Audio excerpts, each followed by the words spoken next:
Okay, Thursday, 20th of June, 2024. So, the power of being underestimated. So, a few weeks ago, I guess, a month ago, I did a video about keep them guessing, keep them guessing, keep them on their toes. And this is a bit of a spiritual successor, so to speak, to that video. So, I've come to realize in business and in life that it's very good. It's very powerful being underestimated. You know you can perform up here, your attitude, your priority, values, intelligence, but people think you're down here, and that difference is this. The greater that difference, the more advantage, the stronger the element of surprise is. Now, about 2 odd years ago, I knew someone. Long story short. And they were giving me some advice on something specific, not related to this video. And they thought I was down here, but they didn't realize that I was playing the same situation and same scenario, but to a higher level. But I was dumbing myself down to appear down here. Now, why was I doing that? So that way, then, rather than them realizing the truth, I'm up here, and they're going to perform at a higher level. They were down here. They were going easier on me. Why? Because I wanted them to. Because I want them to think and realize that I'm not as strong or as deadly as I am. So that way then I can be more critical and decisive in my actions and be multiple steps ahead of them. Yeah. That was an interesting scenario, and I got out of that. Well, with no real issues, actually, come to think of it. No problems, but interesting little chapter in life. Now, I've also come to realize that in business, we also want to keep the clients and people on their toes, so that way they never know what to expect next. It keeps the people on the edge of their seat. It's that drama, it's that tension that keeps them awake and alert and attentive and coming back for more, because they never know what's going to happen next. This over here or that over there, this over here, keeping them guessing, like in the video I did a month or something ago. 5 weeks, I'm sure 5 weeks, maybe 4 weeks, something like that.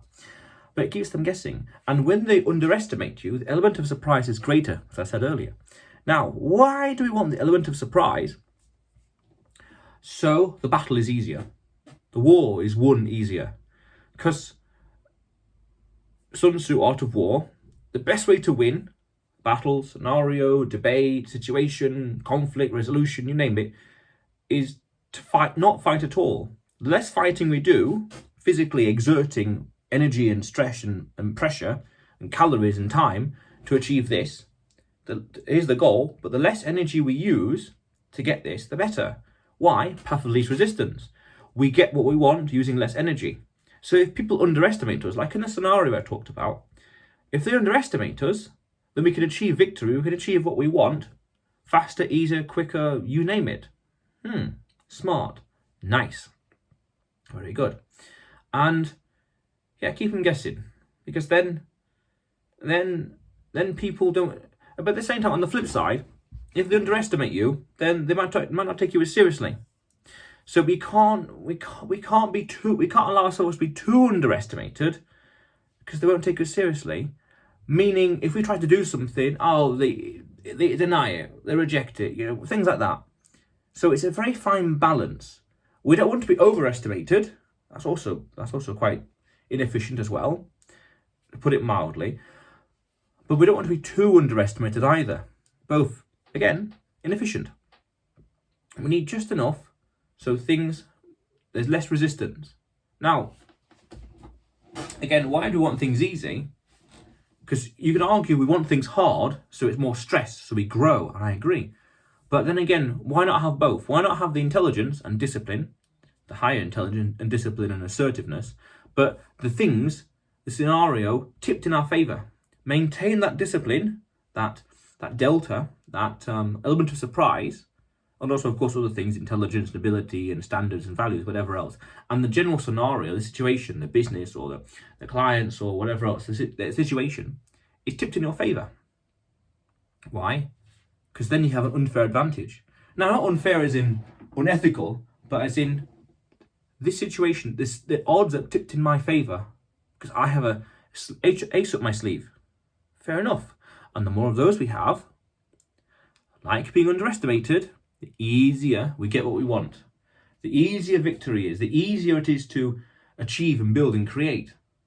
That's called being smart. I like that. Well, of course I like it. I'm saying it, but that's called being smart.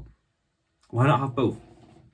We need to be careful of this dichotomy in life where it's either or, it's either this or that. Because as I did a video, I totally forgot when, there's always a third option.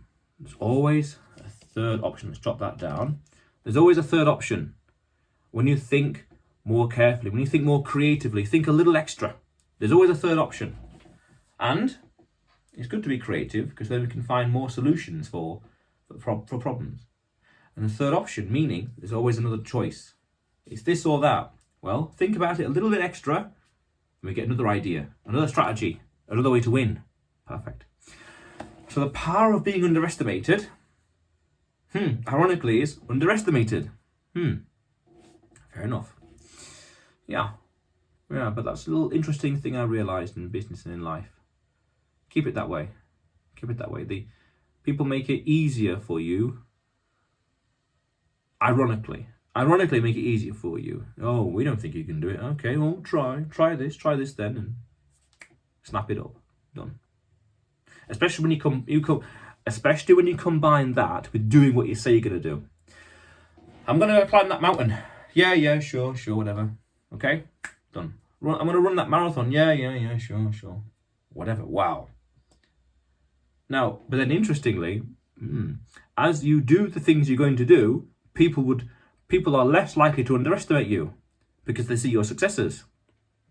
I'm not sure what to say about that.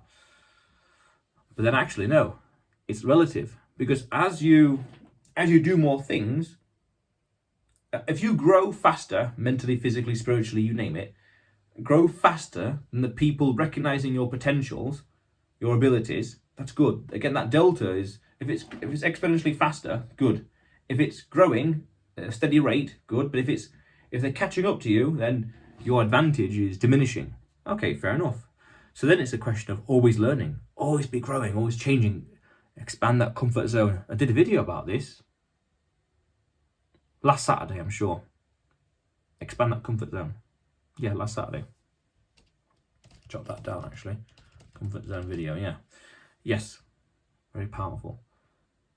It's relative. So as you learn more, you can outpace their expectations of you, maintaining that advantage. Powerful. And again, the odds are tipped in your favor. Perfect. Amazing. We get what we want easier. Smart. But otherwise, you will see me tomorrow.